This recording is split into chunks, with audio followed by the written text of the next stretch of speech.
আসসালামু আলাইকুম সম্মানিত প্রিয় দর্শক। আজকে দেখলাম যে আমাদের ১২ পাতা রিপোর্টার সাংবাদিক পিনাকা ভট্টাচার্য সে বলল যে ডক্টর খলিলকে বিএনপির মন্ত্রিসভায় রাখায় সে একটা আপত্তি জানাইছে। বলছিল যে মানে গত অন্তর্বর্তী সরকারের একটা ক্রাইটেরিয়া ছিল যারা মন্ত্রী অন্তর্বর্তী সরকারের অংশ থাকবে তারা পরবর্তী নির্বাচিত সরকারের অংশ হতে পারবে না।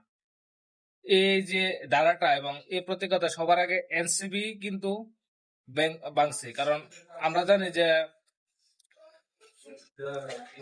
আসিফ মাহমুদ সজীব ভুঁইয়া তিনি অন্তর্বর্তী সরকারের অংশ ছিল। পরবর্তী কিন্তু সে এনসিপি তে যোগদান করছে এবং এনসিপির দায়িত্ব এবং মুখপাত্র বা একটা দায়িত্ব ছিল। কিন্তু তাদের ক্রাইটেরিয়া কি ছিল যে অন্তর্বর্তী সরকারের যারা অন্তর্ভুক্ত ছিল পরবর্তী কোনো নির্বাচনে তারা অংশগ্রহণ করতে পারবে না এবং নির্বাচনের অংশ হতে পারবে না।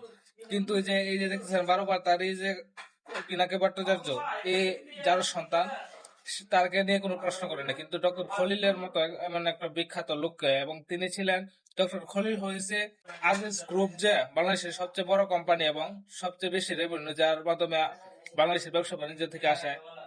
আজিজ গ্রুপের মালিকের আজিজ মিয়ার উল্লেখযোগ্য সন্তান। ওনাকে দিয়ে দেখলাম একটা পররাষ্ট্র মন্ত্রণালয়ের দায়িত্ব দেওয়া হয়েছে আর কি ওনাকে বিএনপির সরকারে।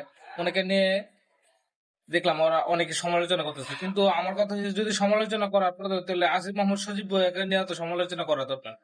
এই যে যে কিছু যারা সন্তান আছে, এই যে ফুয়াদ এবং পিনাকি ভট্টাচার্যের মতো কিছু যারা সন্তান আছে, তারা চাইবে সবসময় বাংলাদেশ যাতে সামনের দিকে এগিয়ে নিয়ে যায়। তার জন্য বলছি এই পিনাকি ভট্টাচার্য এবং ডক্টর ফুয়াদের মতো কুলাঙ্গার সন্তান থেকে সবাই দূরে থাকার চেষ্টা করবেন। সবাই ভালো থাকবেন। আগামী বা দেশ গড়ার যাত্রায় সবাই শরীক হবেন। আসসালামু আলাইকুম, ভালো থাকবেন সবাই।